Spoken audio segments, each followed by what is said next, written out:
Dans cette vidéo, nous allons parler du doigt à ressaut. Tout d'abord, de quoi s'agit-il? C'est une pathologie fréquente qui peut intéresser n'importe quel doigt de la main.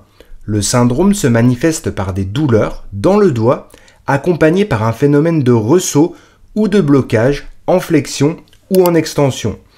Ce phénomène prédomine souvent au réveil le matin lorsque la pathologie apparaît.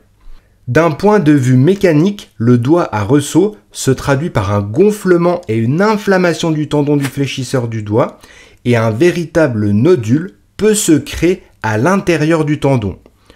Ce dernier va avoir du mal à coulisser dans les poulies digitales.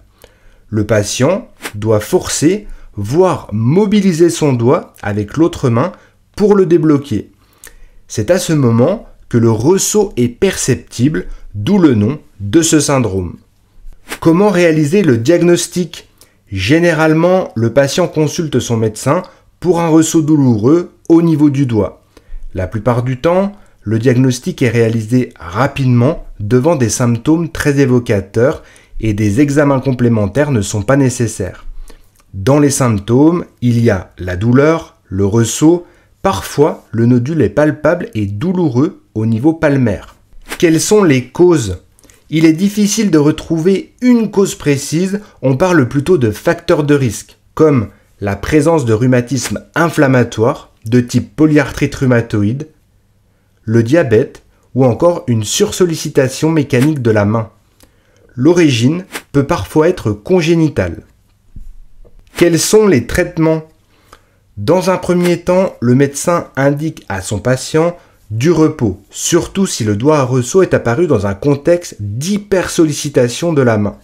Des anti-inflammatoires et des antalgiques peuvent être prescrits pour diminuer la douleur et l'inflammation.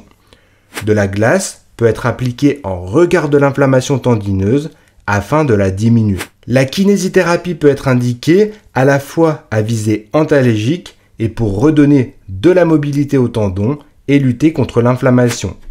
Si le doigt à ressaut persiste, l'infiltration peut être proposée. Elle consiste à injecter des corticostéroïdes dans la zone inflammatoire. En cas d'échec de l'ensemble de ces traitements, la chirurgie peut être envisagée. L'intervention vise à agrandir l'espace de glissement du tendon et ainsi faciliter son glissement. Voilà pour cette vidéo, j'espère qu'elle vous a plu. Si c'est le cas, mettez un pouce en l'air et abonnez-vous à la chaîne si ce n'est pas encore fait. Merci pour votre écoute et votre attention. Je vous dis à très bientôt sur Educa Santé.